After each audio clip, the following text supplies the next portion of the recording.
Akhirnya mereka apa istilahnya, padu, lalu kemudian pulang kampung ibu saya, temu orang tuanya. Ini kebiasaan waktu saya kecil. Satu ikut ibu, satu ikut bapak. Gitu. Kalau anaknya sudah saling kangen-kangenan, saya dengan kakak kepengen ngajak ibu atau bapak untuk pulang balik, akhirnya yang mendamaikan ya anak-anak saya dengan kakak. Ini inspirasi, nggak tahu ini ragi lama atau baru. Ketika ketemu dengan umat, lalu umat sharing hal yang hampir serupa, saya selalu mengingatkan proporsional. Ketika dipercaya untuk suatu kegiatan, malah diserahkan kepada orang lain misalkan. Wajar kalau pasangan atau suami itu menjadi tersinggung dan ini itu. Karena orientasinya dilihat berbeda. Sesuatu ragi itu bisa mempengaruhi seluruh adonan menurut Paulus dalam bacaan pertama. Maka ketika mendapat pencerahan itu, ketika ada umat atau mengalami hal yang serupa, saya harap mudah-mudahan setelah tercerahkan, itu pengalaman lama saya di rumah. Saya bisa memberikan sesuatu kepada umat. Jikalau kebetulan dulu saya pernah mengalami, dan sekarang saya sudah menjadi imam tidak berkeluarga, maka ketika ada pengalaman-pengalaman itu dalam keluarga, itu sebagai modal. Saya bisa menyampaikan sesuatu kepada umat. Buanglah ragi yang lama, ragi keburukan dan kejahatan, dan jadilah adonan baru. Dalam nama Bapa dan Putra dan Roh Kudus, Tuhan sertamu. Saudari-saudara, selamat pagi, berkah dalam. Pengantar, orang harus bertanggung jawab atas dirinya sendiri, tetapi juga terhadap sesama. Bila di dalam masyarakat terjadi suatu kejahatan, maka hal itu merupakan tanggung jawab bersama. Paulus menjelaskan ini dengan gambaran ragi yang dapat mengubah seluruh adonan. Maka jangan sampai ragi kejahatan itu merusak segala-galanya. Tetapi jadikanlah Kristus sebagai ragi yang baru. Kristus sendiri menerjang peraturan-peraturan dan hukum-hukum. Lebih baik menyelamatkan orang daripada membinasakannya, karena dikehendaki hukum. Mari kita awali ibadah ini dengan menyadari pikiran kita, mulut dan hati, bahkan tindakan kita tidak selalu selaras dengan rencana keselamatan Allah untuk hidup kita sendiri. Kita sering condong mengikuti dorongan batin mana aku suka dan aku mau. Mari kita menyesali atas segala kelemahan kemanusiawian kita seraya mohon rahmat belas kasih kerahiman Allah. Saudari-saudara terkasih, saya menawarkan permenungan pagi hari ini diawali dari satu istilah, yaitu Minggu. Nama salah satu hari yang kita kenal berasal dari bahasa Portugis, Domingo, yang artinya katanya adalah hari Tuhan. Minggu dari istilah Portugis Domingo, hari Tuhan, itu kalau dirunut katanya itu mengambil juga tradisi Yahudi, yaitu Sabat, di mana orang tidak boleh bepergian jauh, orang tidak boleh melakukan pekerjaan-pekerjaan penting, pekerjaan berat, karena hari Sabat diperuntukkan bagi Tuhan. Bagaimana dengan bacaan Injil hari ini? Pada suatu hari Sabat, Yesus masuk, saya ulangi, Yesus masuk ke rumah ibadat, lalu mengajar. Sebagai orang Yahudi, darah atau berkebangsaan Yahudi, Yesus taat tentu saja. Pada hari Sabat, Yesus tidak laku-laku, bahasa orang timur, atau jalan-jalan, atau bepergian. Nabi Yesus dikatakan Yesus masuk ke rumah ibadat, lalu mengajar. Tapi di rumah ibadat ketika dia sedang mau beribadah itu, ada orang yang sebelah kanan tangannya itu sakit. Lalu Yesus tergerak hatinya mau menyembuhkan. Nah, padahal hari Sabat dilarang orang melakukan hal yang penting, menyembuhkan itu juga penting. Lalu Yesus mengutarakan kalimat tadi, mana yang dilarang pada hari Sabat, berbuat baik atau berbuat jahat, membinasakan atau menyelamatkan. Kalau kita baca dengan teliti, bagi ibu bapak keluarga yang di rumah membaca buku ruahnya atau Alkitab, baca dengan pelan-pelan dan teliti kalimat kata demi kata. Dari kalimat pertama saja sudah jelas. Pada suatu hari Sabat, Yesus masuk ke rumah ibadat lalu mengajar.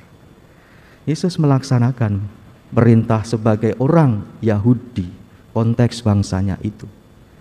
Tapi sekaligus Yesus juga tergerak hatinya oleh belas kasih menyembuhkan orang yang sakit tangannya itu. Hari ini gereja juga merayakan peringatan fakultatif, bukan wajib, Santa Teresa dari Kalkuta, India, pendiri suster-suster putri-putri cinta kasih. Kita mengenang sekilas bagaimana Suster Teresa dari Kalkuta ini juga dikenal terhadap orang-orang yang hampir mati di pinggir-pinggir jalan di pinggiran kota Kalkuta sana. Saya merenungkan ketika membaca kisahnya itu, Ibu Teresa itu tidak membedakan, bahkan melepaskan antara hidup doa, hidup rohani, hidup ibadat dengan hidup pelayanan, dengan kesibukannya melayani orang-orang yang hampir mati itu. Tapi kalau saya membaca riwayatnya, justru dari Ekaristi, dari hidup rohani, dari peribadatan itulah mengalir kekuatan untuk kepekaan menolong. Jadi perbuatan action konkret merawat orang sakit di pinggiran jalan yang hampir mati itu, kekuatannya, inspirasinya, sumbernya justru dari Ekaristi, dari hidup rohaninya.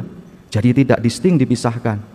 Seringkali kita sibuk dengan pekerjaan ini itu, lalu kita mengalahkan sisi kerohanian. Aku capek, yuk misah lah, kesel, aku wis ini itu. Ini menjadi inspirasi bagaimana Yesus juga kedekatan ia sebagai putra dengan Bapanya dalam relasi rohaninya mengalirkan rahmat, belas kasih, ora tego, bahkan sampai sanggup menerobos tata aturan yang menurut para ahli kitab, orang Farisi, melanggar. Yesus tidak memisahkan antara hidup rohaninya dengan action hidup konkretnya. Justru hidup konkretnya, sumbernya, inspirasinya mengalir dari relasi hidup rohaninya. Proporsional, dari kata porsi. Kalau kita makan bakso, porsinya ora pas, baksone semangkok, kecape setengah gendul, setengah botol, atau garamnya juga 2 sendok makan, yo ora proporsional.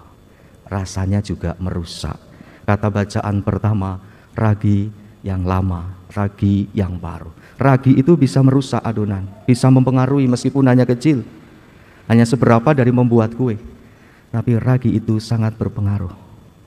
Dan ragi itu yang rusak adalah segala kejahatan, egoisme dan macam-macam, nafsu dan ini itu, nafsu keduniawian, pengakuan-pengakuan dan sebagainya. Untuk menutup homili ini, saya mau sharing pribadi dalam keluarga kecil kami di Majenang. Moga-moga ibu, saya biasa ikut streaming ini. Kalau ini ya saya minta maaf, saya cerita masa lalu kecil saya. Suatu ketika bapak ibu saya, Pak Parti dan Bu Eko ini, ada teman ibu saya, teman sekolah. Ibu saya seorang guru, bapak juga guru, kepala sekolah.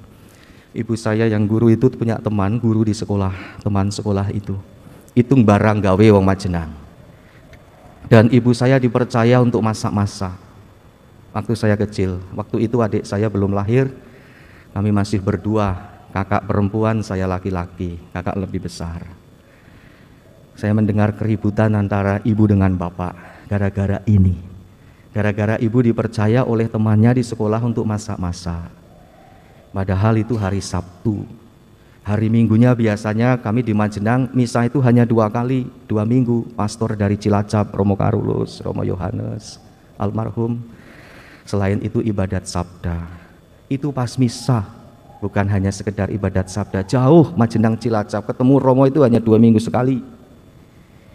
Tapi ibu sibuk di dapur dengan melayani karena tidak enak dengan teman. Katanya teman, bapak menjadi marah karena apa? Sebagai suami, dengan kesibukan ini itu masaknya minta maaf, justru merasa dikesampingkan, tidak diperhatikan. Kami anak-anaknya ya enjoy saja sepertinya. Tapi ketika ribut itu, bahkan di hari Minggu puncaknya, ketika harusnya beribadat, ibu mengatakan capek. Lalu bagaimana? Seorang sahabat lebih menang, atau suami, atau Tuhan Allahmu, pasanganmu lebih kalah daripada membela ini temanmu yang mau barang gawe ini. Lalu mereka ribut.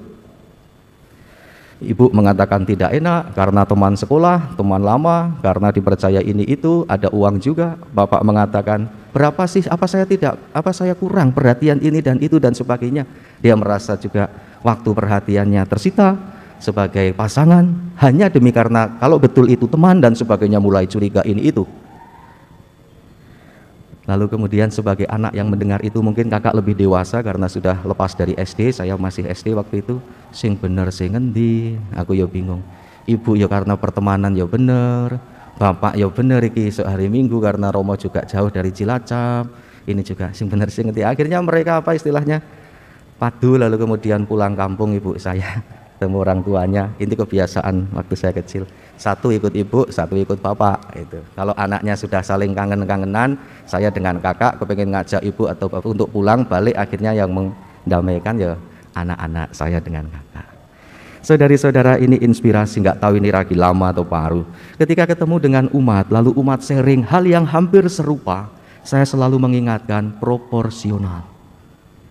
Bagaimana ketika Anda punya pasangan atau suami, lihatlah apakah itu perhatian itu dikalahkan demi teman atau sebaliknya, atau proporsional. Bukan dilarang, apakah proporsional perhatian itu, pelayanan itu. Terlebih berkaitan dengan yang ilahi. Ketika dipercaya untuk suatu kegiatan malah diserahkan kepada orang lain misalkan, wajar kalau pasangan atau suami itu menjadi tersinggung dan ini itu. Karena orientasinya dilihat berbeda. Sesuatu ragi itu bisa mempengaruhi seluruh adonan menurut Paulus dalam bacaan pertama. Maka ketika mendapat pencerahan itu, ketika ada umat atau mengalami hal yang serupa, saya harap mudah-mudahan setelah tercerahkan, itu pengalaman lama saya di rumah. Saya bisa memberikan sesuatu kepada umat. Jikalau kebetulan dulu saya pernah mengalami, dan sekarang saya sudah menjadi imam tidak berkeluarga, maka ketika ada pengalaman-pengalaman itu dalam keluarga, itu sebagai modal saya bisa menyampaikan sesuatu kepada umat. Marilah menyatakan misteri iman kita. Wafatmu Tuhan kami wartakan, kebangkitanmu kami muliakan hingga Engkau datang. Buanglah ragi yang lama, supaya kalian menjadi adonan yang segar, karena kalian memang tidak beragi. Tuhan sertamu. Semoga kita semua diberkati oleh Allah yang Maha Kuasa, Bapa dan Putera dan Roh Kudus. Saudari-saudara, Ekaristi sudah selesai. Pergilah, kita diutus. Terima kasih.